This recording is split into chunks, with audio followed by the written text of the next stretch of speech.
We have scrub country here running on 3 properties, and we turn off trade steers mainly and breed bulls for the northern properties in the Territory and towards the Gulf. Forward planning is an important part of Ross and Natalie Olive's operation. What we'll need to do is decide when you can sell them as a steer. Yeah. It'd be lovely to know what's actually happening or going to happen, because what you do today reflects on it's 2 years' time. You've really got to think 2 years ahead. One of the tools the Olives use when planning ahead is MLA's cattle projections, a detailed account of factors affecting global red meat and livestock markets. They're a snapshot of what's driving the industry and what is going to be driving the industry over the next 3 to 5 years. Updated twice a year, the projections provide statistics on the Australian cattle herd, feedlot activity, slaughter numbers and global beef demand, plus a breakdown of exports to each country. They also examine the impacts of weather, economic conditions and currency fluctuations to provide information on where the market is likely to head in the next 3 to 5 years. So if we could look at the last year, demand was very strong for young cattle because a lot of producers wanted light animals for all the feed they had. But returns for heavy animals that typically go to export to Japan felt the influence and prices weren't up as high. So there is some messages there for producers. The projections point to opportunities for producers in the next few years. The projections really do, or in recent years, have focused on big picture issues, which producers have really got not much influence on: the dollar, global recession, overall consumer trends.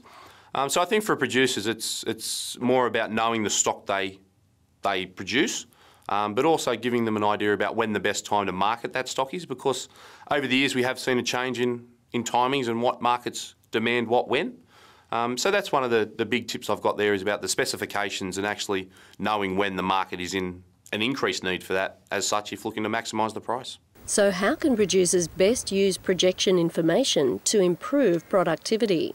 You've got to look at the industry and look at everybody, see what the industry is chasing and try to fit it to the best you can. That could mean a change in genetics, producing to specification, or timing the buying and selling of your livestock to capitalise on market conditions. If we can see there's a demand for box beef at a certain time of the year and our cows can hold for an extra month, we will hold them and to gain that little bit of profit. We have changed our direction, so we actually wean a lot earlier, and we now supply cattle at a lighter weight, and that's huge for us because it's increased our carrying capacity with regards to breeders. It also puts us in a much better position with risk, so if something like a protein drought comes along, we definitely are in a better position to tackle those variables.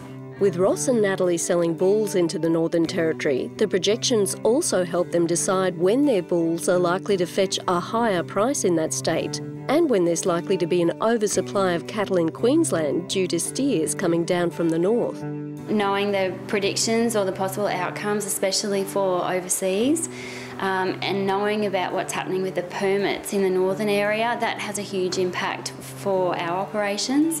A projected demand for cows in calf, or cows with a calf at foot, is another opportunity for improved profits. Normally we would offload all the cows and calves that are not fitting in with our program, because we've seen that projection, or we believe that's going to happen. We might decide to actually hold those cows and calves.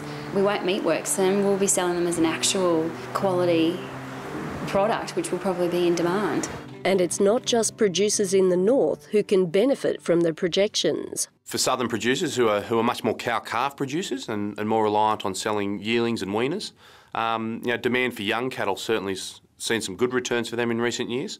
And there'd be producers down there with abundant feed at the moment that'd be wondering about finishing stock for longer, for holding onto the animals for a longer period. So giving them some idea that there is some pressure on prices for those type of animals due to what's going on in Queensland can help with production decisions.